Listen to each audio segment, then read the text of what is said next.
Good afternoon, everybody. This is Chris Carrillo, your 2019 CMLS chairman, at least for the next 26 days and 12 hours, at which I will pass that gavel on to Brad Belke, who's on as a panelist today. But we'd like to welcome everybody to the call today. It's another opportunity again for the Council of MLS to engage our membership to talk about a very important policy that I know everybody's familiar with, and that is 8.0 Clear Cooperation that was passed in San Francisco at the NER annual conference. And so today's panel is going to talk a little bit about now, okay, we're here, where do we go now? There are many questions out in the field from MLSs. Questions that range from how do you implement, what are the expectations as far as property types that will be included or excluded, and many other questions that come from it. And so CMLS is very grateful that you joined us today to hear more about this. This webinar is being recorded and will be posted to the CMLS website by tomorrow, Friday, December 6th. We do appreciate you investing your time with us to educate yourself and prepare your organizations and help shape what the future of our industry is going to look like. As we are the National Trade Organization or Association for MLSs, the CMLS Board of Directors was an early supporter of this policy. Many of our officers and directors participated in crafting this policy, so what better place to stop and hear more about it than here. We're excited for the opportunity to engage you, the membership, and to, again, help facilitate this conversation that will, at least at minimum, put some questions or put some answers to questions and help facilitate other ideas that some of you may have. This is a big umbrella. That is MLS, so we understand that the panelists today are all very educated in this policy and have a lot of experience with it, but we encourage you to please write in questions and add your own thoughts as we go forward. I would now like to turn this over to our Chief Executive Officer, Danae Evans. Thank you so much. Enjoy the panel, and I will talk to you later. Great. Thank you, Chris. This is Danae Evans, the CEO of CMLS, and I definitely echo Chris and appreciate your participation today. I believe you all know the policy implementation date for 8.0, or as Brad affectionately refers to it as OCHO. The implementation date is May 1st of 2020. And I think that what we've heard loud and clear is that we must start working on implementation today and give ourselves as much time so that MLSs are prepared to meet the needs of their marketplaces. And I think one of the most important things to understand about this policy is that we don't say that, my vendor will handle this for me, or I'm waiting for direction. As I think this policy is more than that. One of our directors, Mr. Consalvo, said this policy doesn't require change, but it is an excellent opportunity to explore change. And so I just love the word opportunity there. It's an opportunity to better understand the changing landscape of real estate, of the broker needs, agent needs, vendor needs, and most importantly, the consumer needs, so that we can design a path that allows MLSs to continue to make the market work.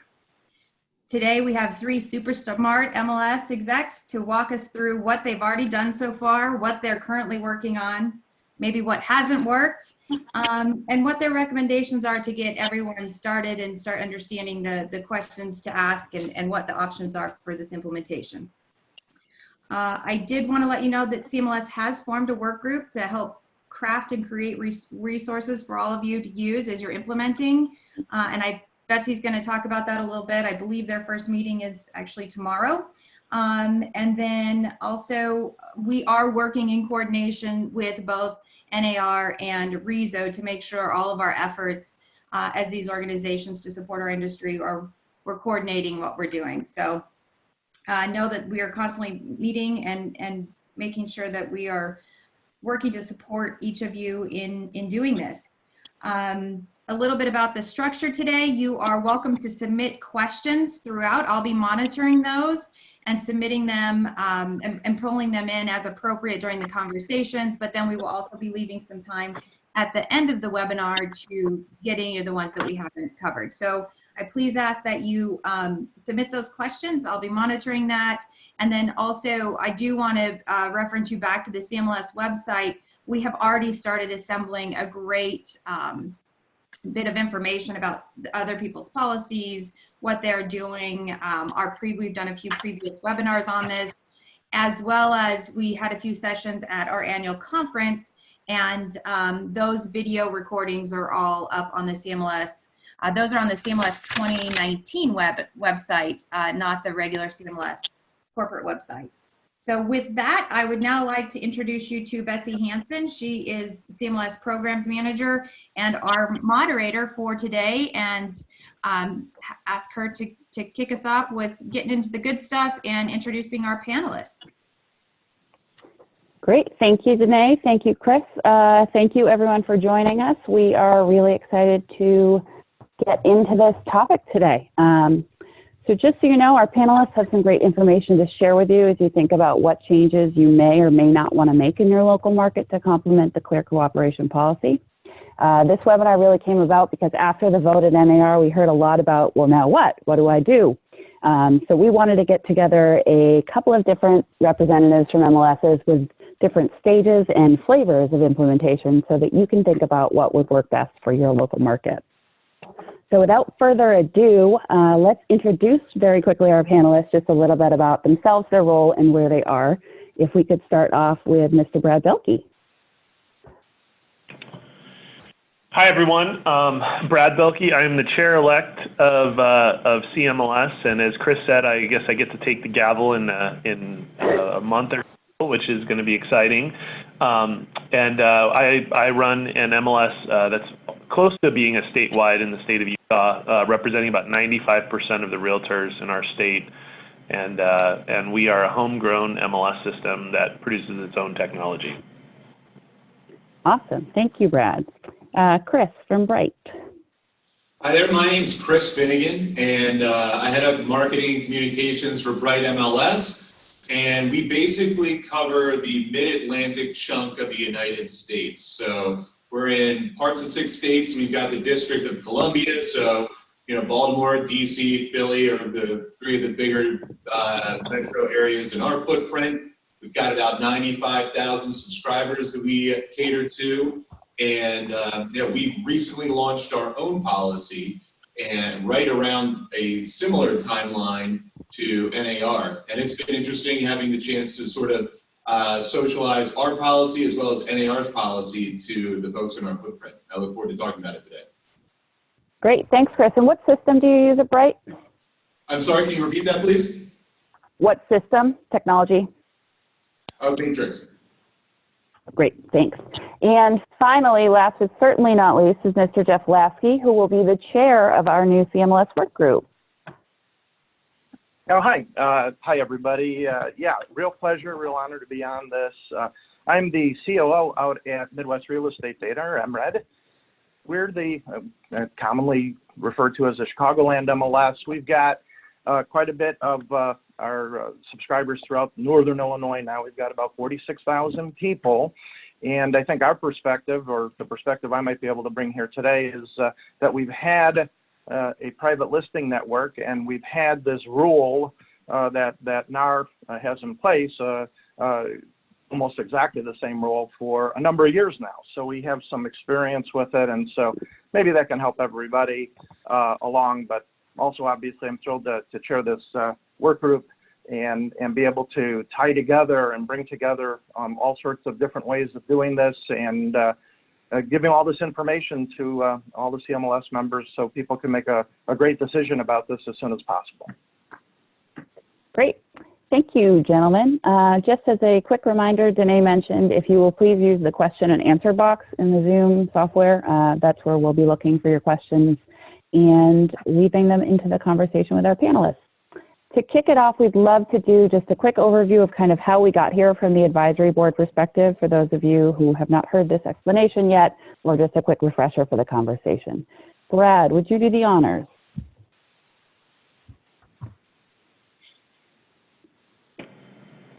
Betsy, I lost you there for a second. Sorry about that. No problem, just a quick bit of background from the advisory board perspective, how we got here with 8.0. So a few of us at CMLS are on the NAR advisory board that sort of implemented and introduced this policy. And I think it's important to note when you look at how this all came about, this really came about from the brokerage community. Members of the brokerage community, especially large brokers, came to the advisory board with this problem. And this problem really, when I look at it, it is really a problem about our failure to enforce cooperation. And I think the heart of the MLS, the real heart of the matter and what we're all about, has sort of found its way off course in the last 5 to 10 years. And John Coyle, who's one of the large brokers who was on the board, you probably heard him say this before, but he says, the MLS is like a giant potluck of listings. And if you're just coming to the potluck with a fork, you're not using the MLS for the purposes that it's intended. And that really was the impetus behind this rule. Obviously, we had to draft language and we had to make the rule come to fruition so that people could have something with teeth to follow. But really, it's all about that. It's about what the MLS is about. It's about true cooperation, putting your listings in, taking listings out, and it's about helping the consumer.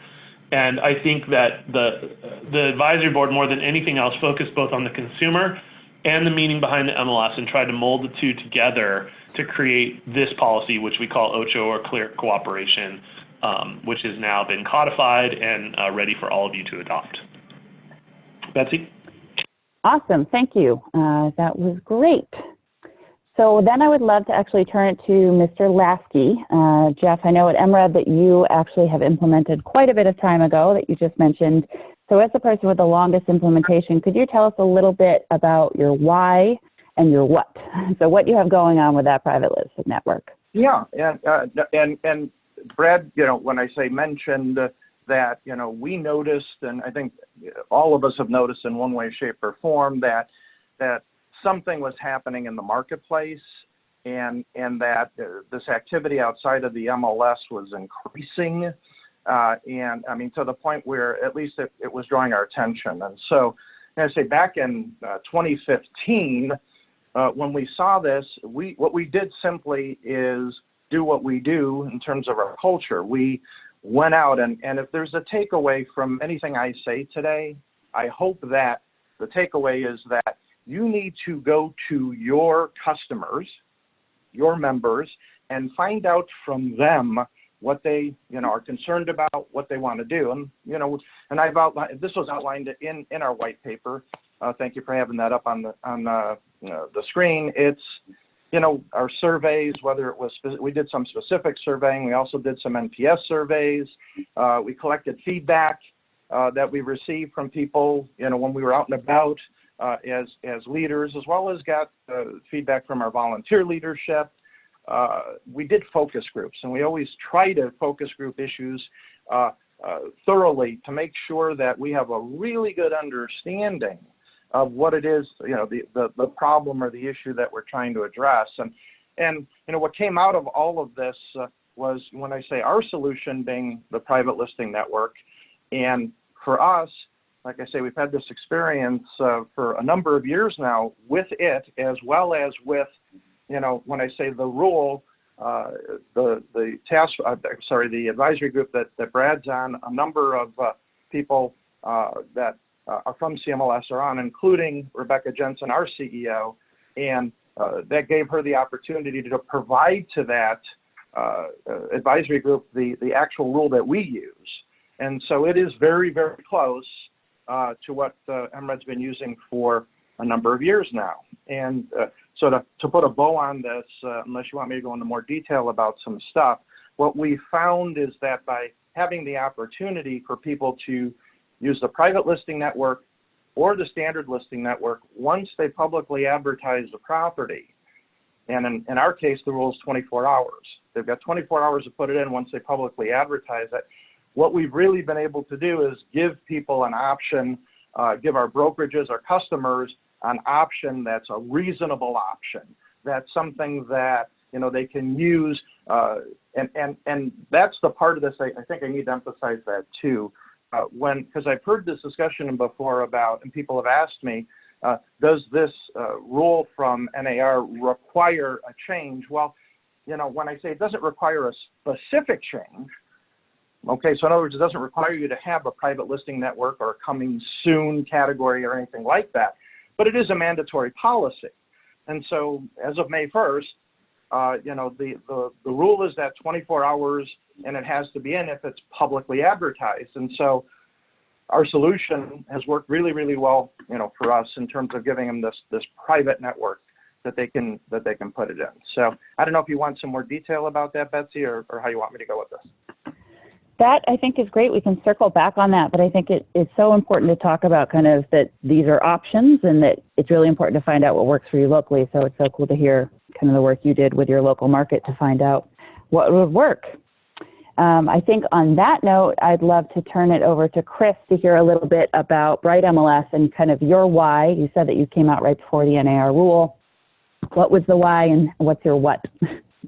Well, honestly, Brad mentioned John Coyle. And John Coyle, it really has been just a really front and center leader on this cause. He's our chairman. And it's really through his leadership, he saw this as a very immediate and pressing issue, and not the kind of thing to sit back and wait for other folks to act on.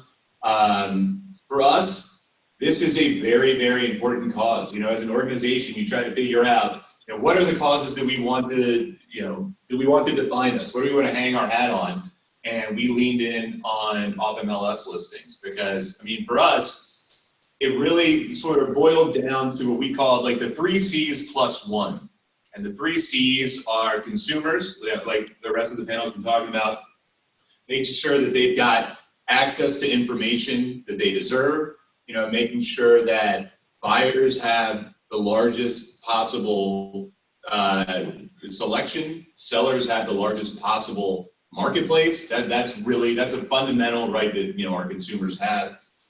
But also, I think that this rule really supports competition in the industry, and it supports cooperation between professionals in the industry. And I think that those are two really important aspects of the policy and the spirit behind it. And finally, one of the things I'm sure we're going to get into is fair housing. That is something that hasn't been talked about a lot, but I think that fair housing became a key issue in this debate, and policies like we're talking, 8.0 and the actions that our individual MLSs are undertaking. I think it's a really important measure to protect the spirit of a lot of the fair housing laws that are in effect. So we decided that let's not wait. Let's go. And we thought that it could be an opportunity. We did it right before Salt Lake in mid-October, knowing that we would be out with all of you guys and had a chance to sort of make a splash and really push the dialogue on this. We got a lot of attention in terms of why now, why are you doing this? But after a while, we found that once we were able to sort of socialize, the rationale behind this, and really reaffirm that we were going to work very closely, like Jeff was saying, get out there, work with your key constituents, make sure that they've got everything that they need so that the adoption of the policy is as stress-free as possible. That's really what we, sort of promised, and that's what we're working on delivering. Last week we actually announced that after a lot of consultation with our key audiences, we were coming up on Thanksgiving. And originally we said that, so our policy is currently in place. It became active on October 16th. So we expect all of our constituents to be living up to the terms of the policy now. And we're checking. But in terms of fine enforcement, that was going to begin on December 1st. But having the dialogue with our key stakeholders and influencers, they were saying, look, it's taking, we appreciate all the educational resources that are out there, but our folks are still wrapping their minds around this. We're going into the holiday weekend, and nobody wants folks worried about getting fined over your turkey dinner. Would you guys consider maybe pushing this back a little bit? And absolutely. So we pushed back fine enforcement to February 1st. And during this period, we've got the opportunity to really dial up our educational campaign It's called Rules and Tools, not exactly the most creative name, but at least it rhymes. And it gives us the chance to really get out there, pound the pavement, to have webinars like this, to have additional toolkits out there. But being out there is huge. Being at the brokerage, being at the associations, speaking at the meetings, so everybody has the chance to be comfortable with this. Because again, like Jeff was saying, I think you can do a lot of work by providing a really great toolbox, but at the same time, what we found in our region is a lot of individual people have very specific questions.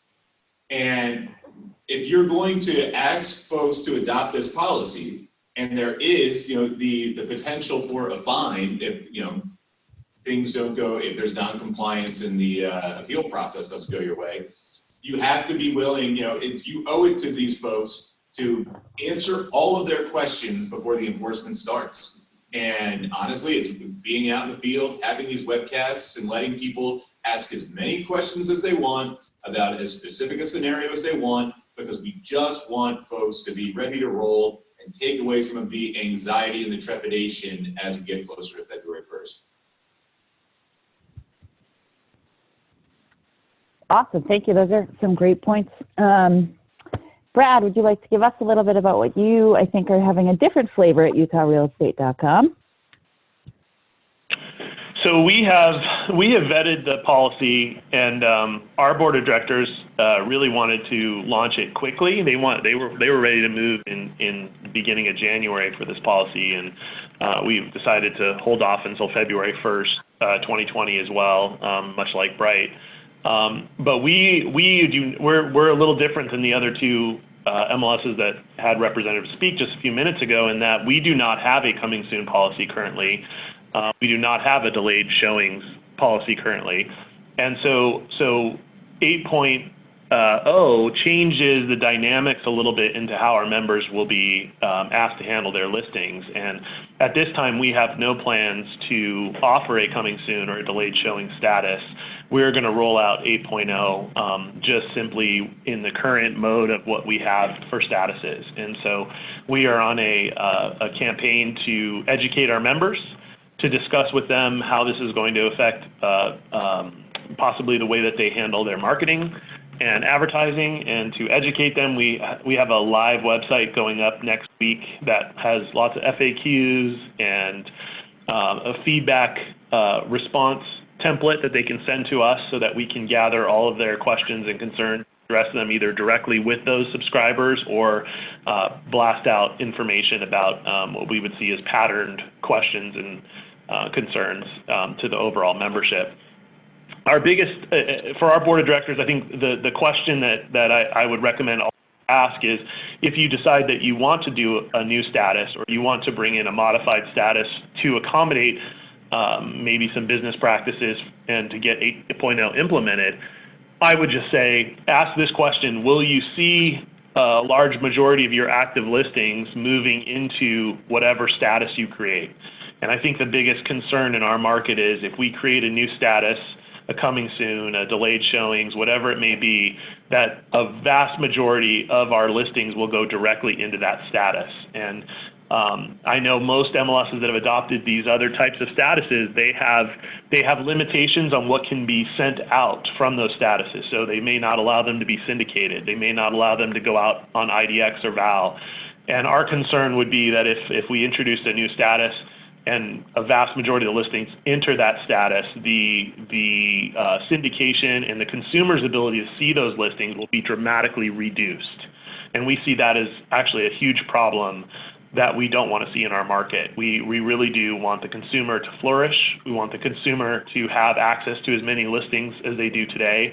And we are very concerned as an MLS that modifying a status and bringing in a new status is going to veer listings away from the consumer and almost back to a place where it was the old MLS books, where it's just in the MLS for the realtors only, which we think could be a big problem.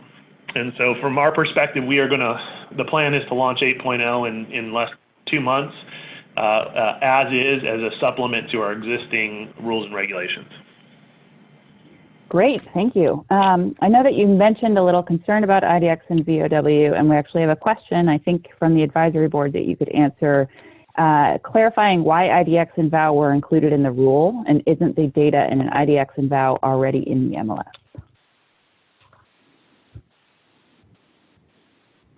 For Brad. Betsy, are you directing that to me? Yes, sorry. Okay, I was just curious. Why was, and this is an advisory board question, why the advisory board included it? Yes. Well, any listing in the MLS, for the most part, unless a broker has opted out directly, is part of the IDX and VOW policy, which means that their listings are going to go out in IDX and VOW, which therefore means it's being shown to more than one consumer and is publicly marketed. So, you know, I think to me it's a simple reasoning. It's IDX is probably the #1 channel for marketing a property. Okay, I think it was the fact that there's a specific call out in the rule referencing IDX and VOW. But that was just. I think it's just the question. The answer to that is just simply it's an example of the types of marketing that agents do. Right? They use IDX, they use VOW to communicate with clients and the consumer base. And so, just like an email or a flyer or a syndication or a publication in a newspaper, it's a way to blast a listing out to more than one person, which would qualify as public marketing. Great, thank you. Jeff, we have a couple of questions, so I was just going to turn it back to you. First of all, do you know the percentage of your membership participation in the PLN? Go ahead, I'm sorry. No. I was just going to say how many make it onto the MLS. I think you can read the question too, but. Well, what I can say, and when you say the participation in the PLN, the private listing network is not an exclusionary part of our MLS. Everybody that is a customer of ours has access to it and can use it. Now, that being said, and we've tracked this from its inception, only about, and it hovers around 4%. 4% of our listings go into the PLN, okay? Before, and often is the case that they come out of the PLN and then they eventually make their way to the standard listing network. So, and this is kind of what I wanted to address a little bit, because certainly every marketplace is different. Brad is the expert in his marketplace, and I can understand the concern there, but we haven't had that experience here at MRED, where we've had a rush of listings come out of our standard listing network and go to the private network. We've had people that have been very supportive of it. We've had companies tell us that they like to put all of their listings into the private listing network first, but there are different reasons for it. You know, that there are advantages. We found that in people using our private listing network, and when I say this is something that surprises me, maybe it's not surprising to others, but the price testing aspect of this, by putting it into our private listing network, they can put a price, they could put, frankly, they could put no specific listing price, or they could put a price range. And what a lot of our customers have done is used it for price testing. And it seems to have some real legs. It's been really popular with our customers. 96%, we've tracked this to 96% of our listings that have started in the private listing network changed the listing price when they moved it over to the standard listing network. And a majority of those, by the way, ended up listing it for a higher price in the standard network than they had it in the private listing network. So, and again, this is just our experience, that the concerns that this would mass over to the, get everything over to the private listing network and deny or make more difficult opportunities for the consumer to see properties. Our experience has kind of been exactly the opposite of that. And in fact, what we're finding is that properties that were being kept off of the MLS, rightly or wrongly, are now finding their way into the private listing network, and at least they're being seen by the rest of our customers, which is giving, again, the opportunity for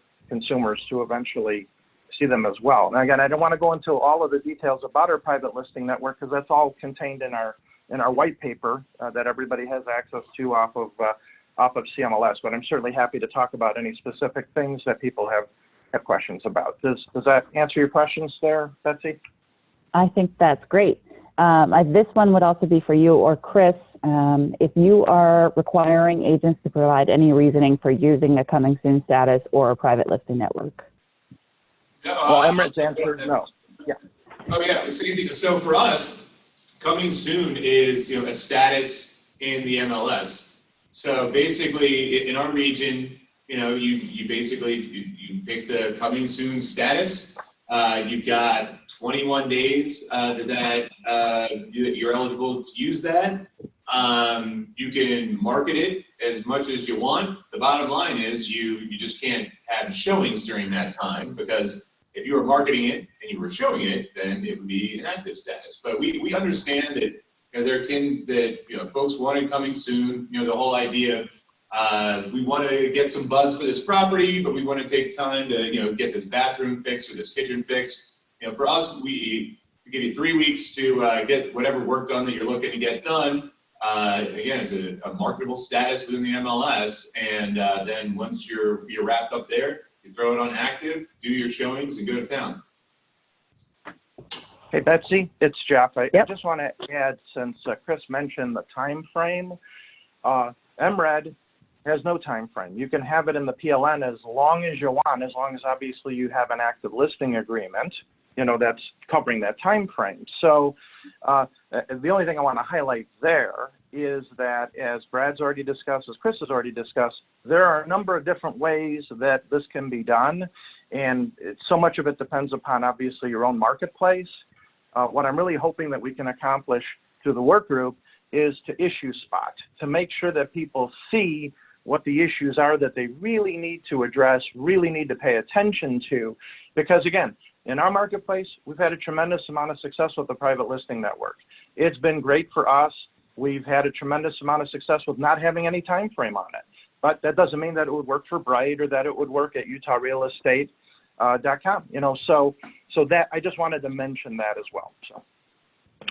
And I think, Jeff, that's a good point. And I would just say this to the listeners, when you're really analyzing this in your boardrooms or with your brokers, make sure you have two what I would call very open and honest discussions, and that relates to both your agent membership and the consumers that they serve. Because what happened in our world is that the agents kind of use creative marketing to go around the MLS and go directly to the consumer, and they utilized various sort of loopholes in the rules to do this, or even rules that may have allowed for that to happen, which basically resulted in listings dramatically being reduced in many markets.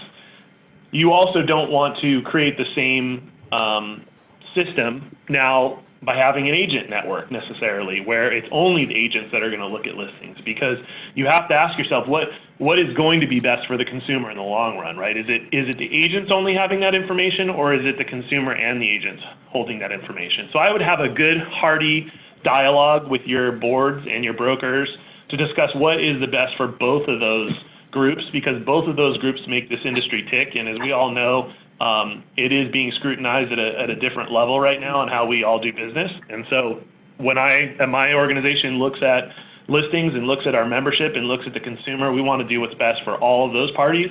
And I think that's a discussion you have to have first, because a lot of these statuses are sometimes just reactions to marketing, I would say, marketing tactics, and not necessarily what is best for all of those parties. So take a look at that. Make sure you don't overreact and put in a status that just simply will accommodate one small group of your membership, and focus on the big picture.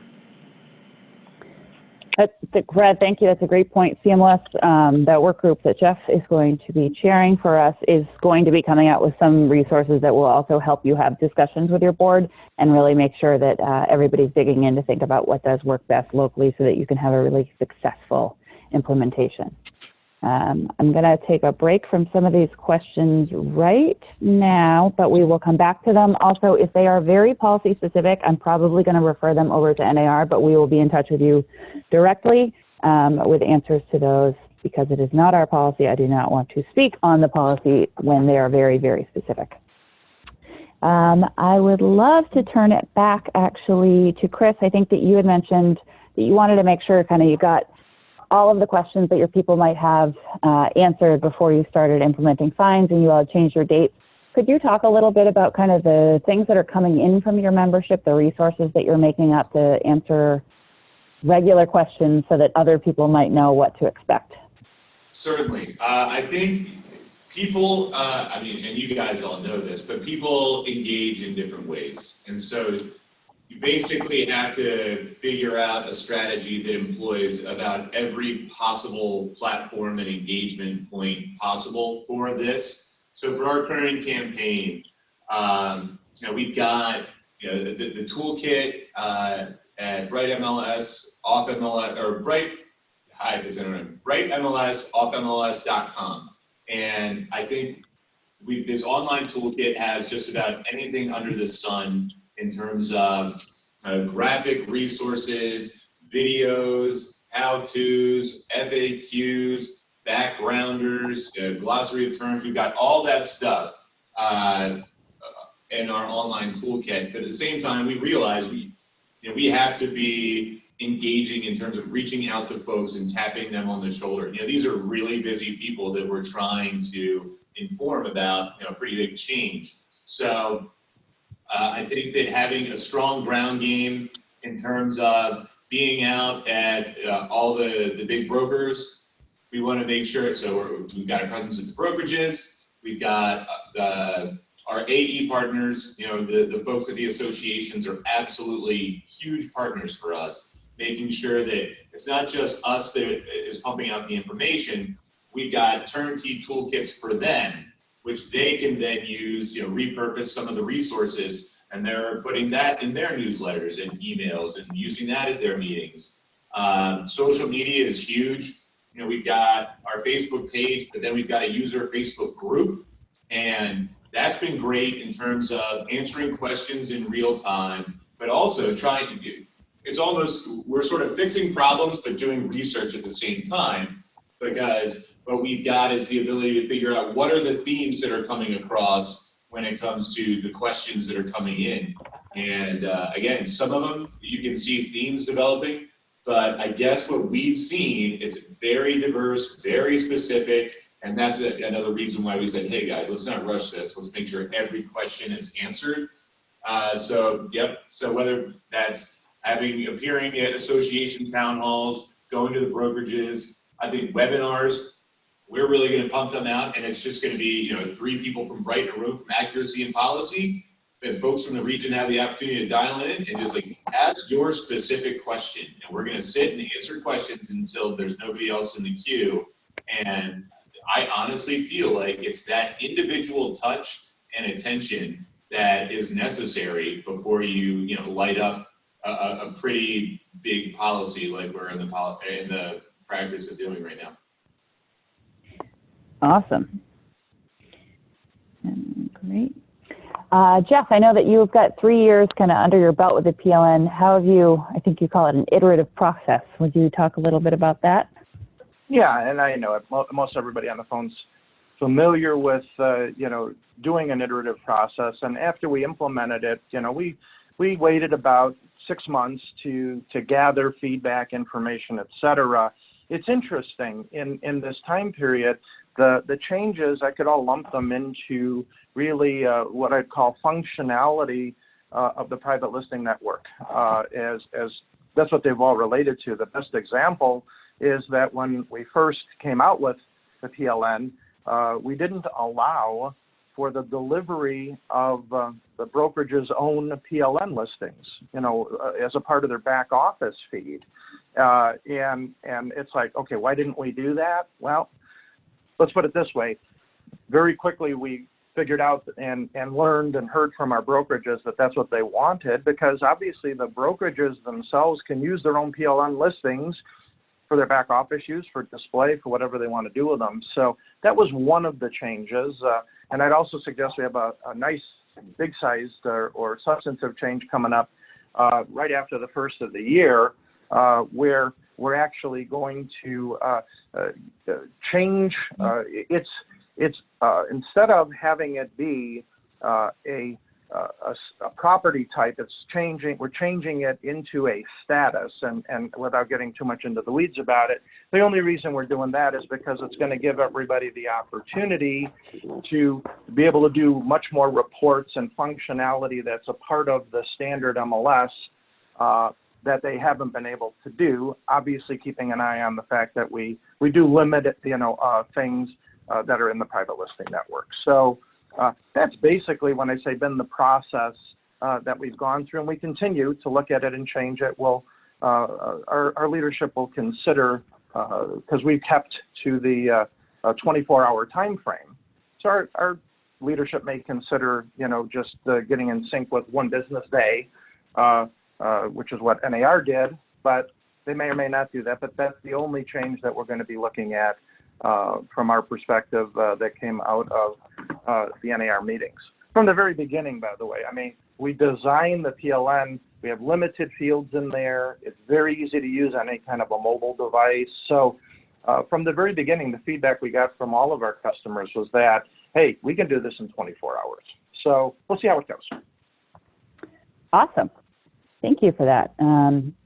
Brad, I know that you are about to implement 8.0. What are you thinking about for enforcement of the issue? We have quite a few questions of that, and that's also open to Chris or Jeff as well. Betsy, what did you say about enforcement, like the types of enforcement? How are you policing? How are you going to police this? How are you going to police it? So there is not a ton. I don't think there's a ton that an MLS, I mean, especially a larger MLS with so many listings in the system, it's almost impossible to create some sort of a system that proactively will monitor this. I think most of our enforcement is going to be reactionary. We are going to be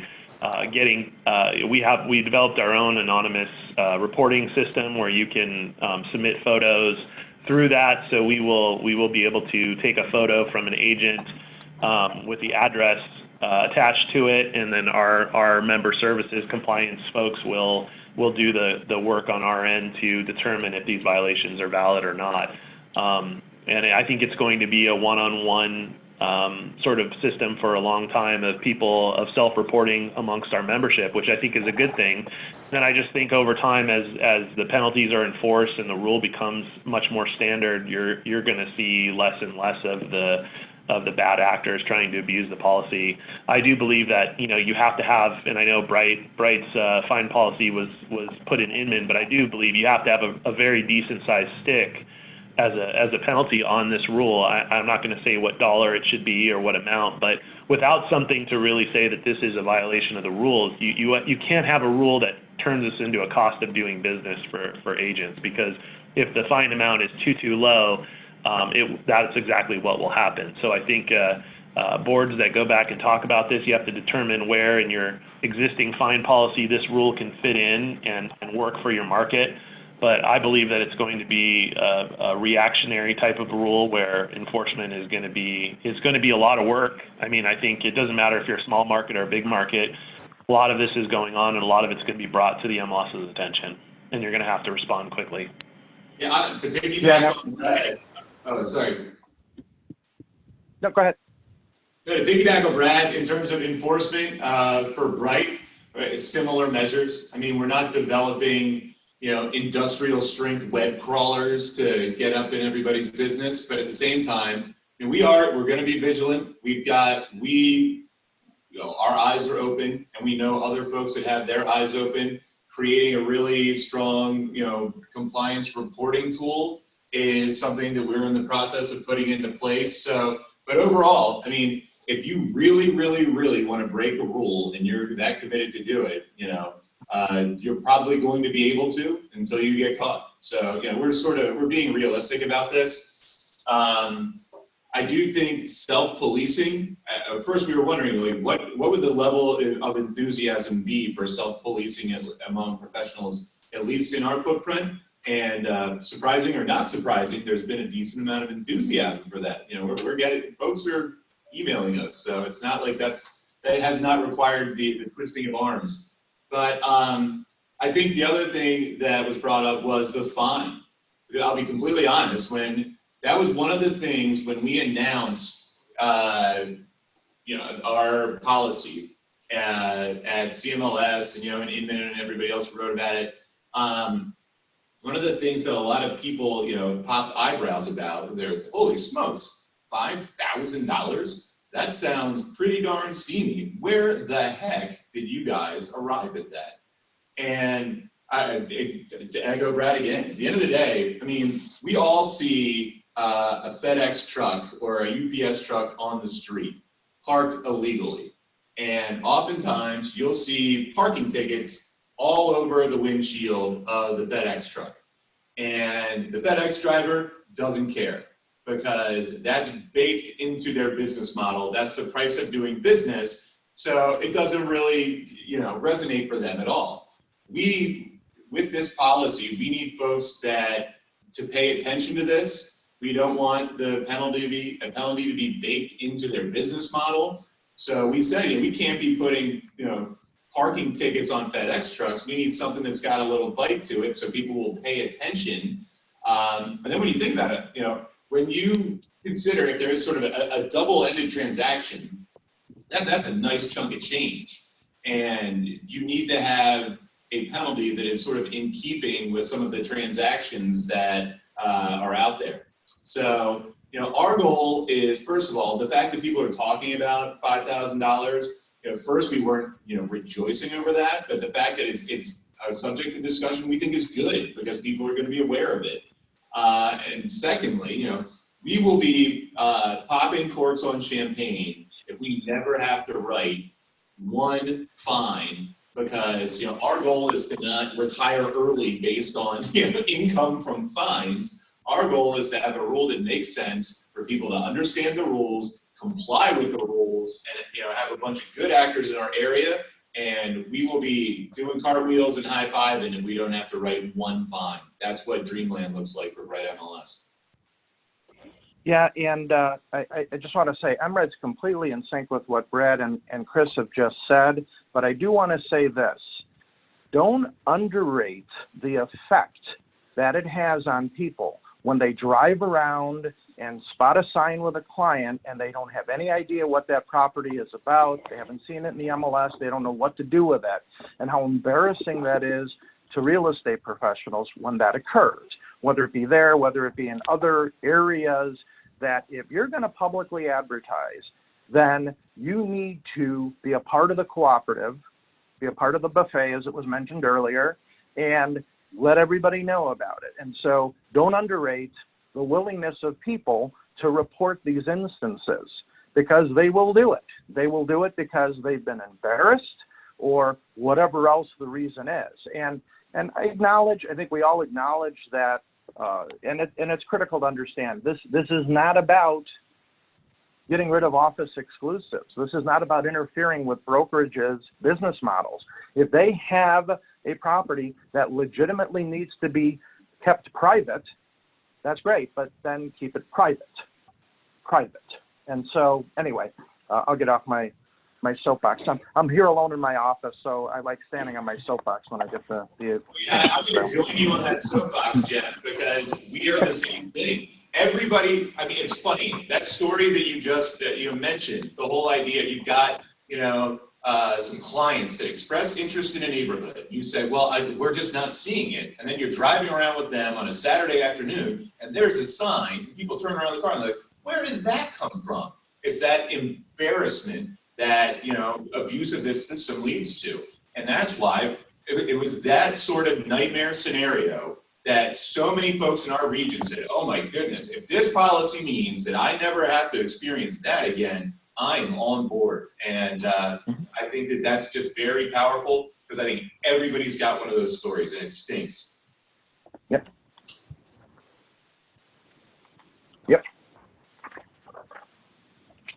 Awesome. I think we were talking to someone yesterday and that selective secrecy is not privacy. Like, let's not confuse the two things with one another. We do have a couple of specific questions and about 10 minutes left. So I think that unless any of you have kind of burning desire, things that you'd like to say, I think we can get some specifics answered. Let's do it. Well, you know what? Oh, I'm sorry. I just wanted to, when I say jump on, Chris had mentioned earlier the fair housing issue here, Yes. the exclusivity of these private networks, things like that. He's absolutely right. We cannot just kind of skirt by that issue. You know, now you've got all, you know, an unrelated aspect of this out on Long Island, you know, but I mean, this is the kind of stuff that people seize upon as, and often the case, it's not necessarily what the intent was, but we have to be so careful of these kind of situations and creating these kind of environments that communicate to people that, you know, there are times and places where that kind of exclusivity is, you know, somehow appropriate. So anyway, and again, I got on my soapbox. Well, and I love this soapbox, Jeff. It's great. To your point, so we were talking about this at one of our board meetings, and there's a gentleman by the name of Boyd Campbell, an African-American gentleman who's been practicing for 43 years. And he was saying, you guys, you know, you weren't around for the bad old days. And the whole idea of, you know, we're going to keep these listings over here. We're going to figure out who are the best people for this neighborhood or for this house. It's a slippery slope, and it can get ugly in a hurry. And one of the great things about the MLS is it's the democratic nature of it. You've got the listings are out there for all the pros, for the folks that are looking to buy, and it's open and it's available and it's about access for the consumer. And all of us in MLS land, we need to take very seriously our role in making sure that we are doing our due diligence to uphold fair housing, because this is a situation where, you know, not to get all high and mighty, but in many ways we are the protector of that by providing access. And I think we need to take that role very seriously, and it's something that, you know, I know a lot of us are really proud to serve in that capacity. This is Danae, and Jeff, I want to add to that. You and I had a conversation, I want to say probably 2 years ago, where you had actually been compiling some information about how much the MLS helps protect against some of these fair housing issues before we were even on this conversation. So I find it very interesting that we're sort of circling back to that. And I think that's that is a value of the MLS, and to help MLSs understand how to talk about it in that way, that we are, that is definitely an important piece of what the MLS does. And when we can talk about it and share that, I think that's important. And so with that, Betsy, we've got about 7 minutes left. And I know you said there's a couple of open questions here, a little bit more specific. A couple of them around, like, specifically property types, like, is it rentals, is it REOs, is it land and lots? I don't know, do we want to get that specific in questions today, or would you prefer that to be more policy-based responses? I think if we could keep it, I think there's a couple specifically about Bright PLN, and then if they are specific policy stuff, we can refer to NAR. Okay. One here is Jeff. Jeff, do you guys allow to have offers while a listing is on the PLN? Yes. We in no way, shape, or form interfere with our brokerage's ability to do business and sell a property whenever the heck they're going to sell a property. As a tangential issue, as a separate issue, there is a checkbox which tells other people in the system, tells other subscribers in the system whether the property is going to be shown or not during the time period that it's on the PLN. And that's when I say an all or nothing, either everybody can show it or nobody can show it. And there's all sorts of reasons for that, having to do with the condition of the property sometimes, things like that. But to circle back, the answer to your question is, at any point in time, a broker can sell a property. We would never get in the way of doing that. Great.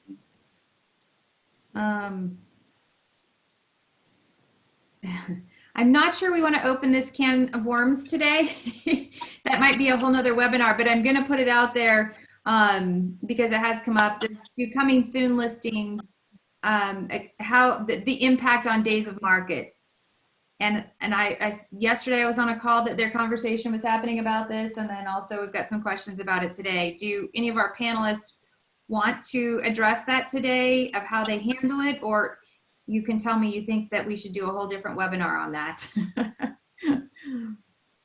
Well, that one question might not take up a whole webinar, but I'll admit that, I mean, yeah, it's certainly a discussion point. The days on market does not accrue when properties are in the private listing network for MRED, but the information that it was in the private listing network is in the listing history on the property. So if somebody digs, I suppose they could find out, you know, how long it was in the private listing network. But there's not a lot of value in that, honestly, because you just don't know what kind of approach the listing agent was taking when they put it in the private listing network. It's certainly a discussion worth having, obviously, in the individual marketplace, in the individual organizations.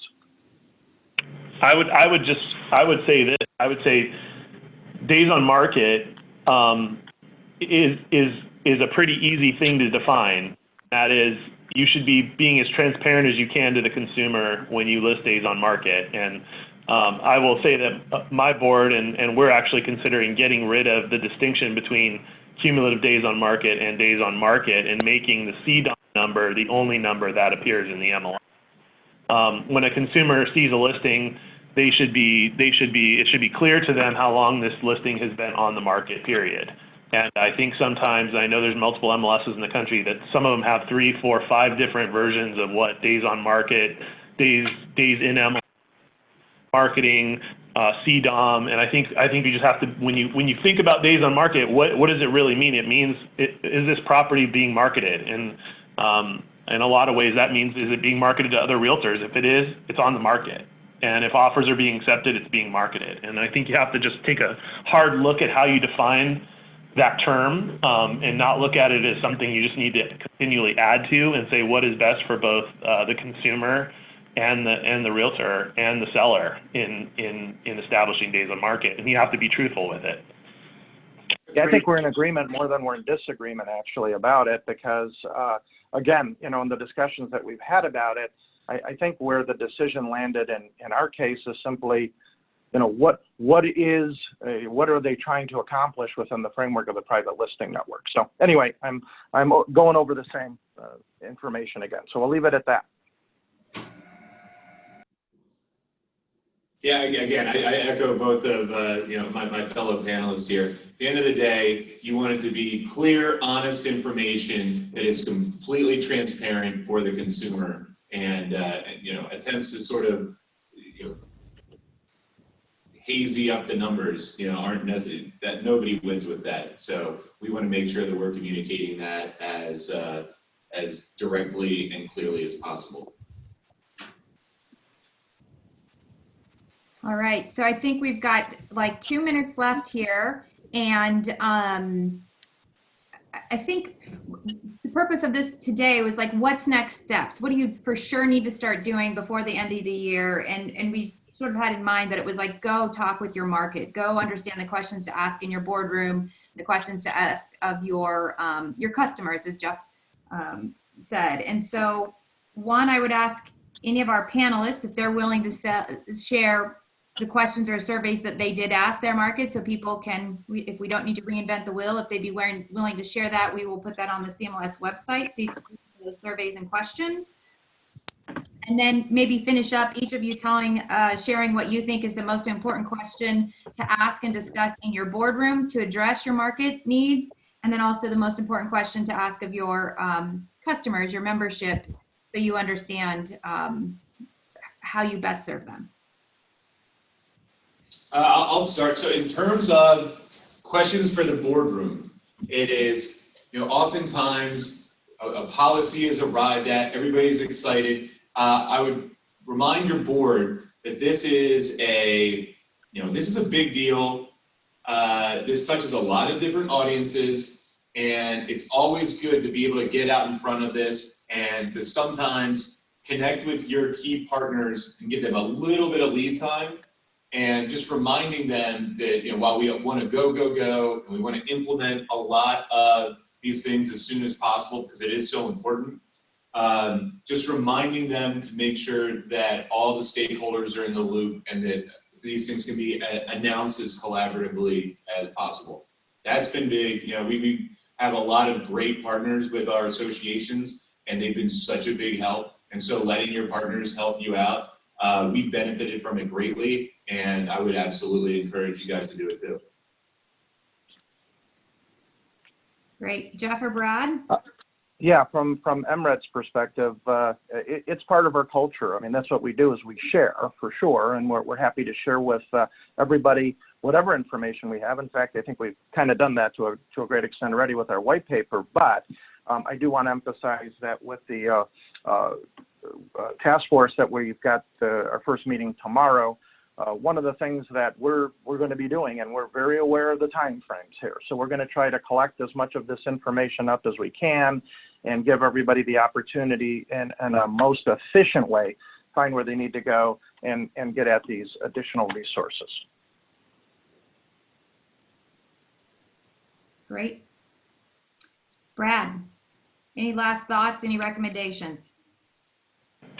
I would just say it's an ongoing dialogue, right? I think by implementing this policy, NAR, and the advisory board recommendations, really about getting back to the heart of the MLS. And I think the heart of MLS is MLS execs and your staff communicating with your membership and making sure that you provide them with the tools and services to best serve the consumer and their sellers, and to make transactions happen and make the market work. And I think it's an ongoing dialogue. So while we can launch websites and we can have webinars and we can go out and talk about it, that conversation will morph and change over the months like it always does. And it's just be prepared for that and stick to the core values of what the MLS is about. And I think everybody will have a fairly successful implementation with this. All right, Betsy, you want to close us out? A few questions on the screen and share with people what we're asking for from the CMLS community. Yep. So thank you to our panelists and everyone for attending today. We're going to continue to collect resources for inclusion on the webpage that we had the link up. This webinar will be recorded and posted on our website in addition to the PowerPoint from today, so you can get access to all of the resources, and they're also listed on that page. The work group really wants to hear from you. If you could email us about your experiences and what you're working on, let us know what you need help with, what's working, what isn't. The more information that we have, the better the resources we can create to ensure that you have successful local implementations for you and your members. So if you will email me at betsy.hansen@councilofmls.org, I will handle all of that. If there's a question we haven't gotten onto on the webinar today, or if I said I was going to refer to NAR, I will be in touch with you personally to follow up on that via email. So thank you, everybody. We're 3 minutes over, but we appreciate you hanging on with us, and have a great day. Thanks, everyone. Thanks, guys. Bye. Yeah, thanks.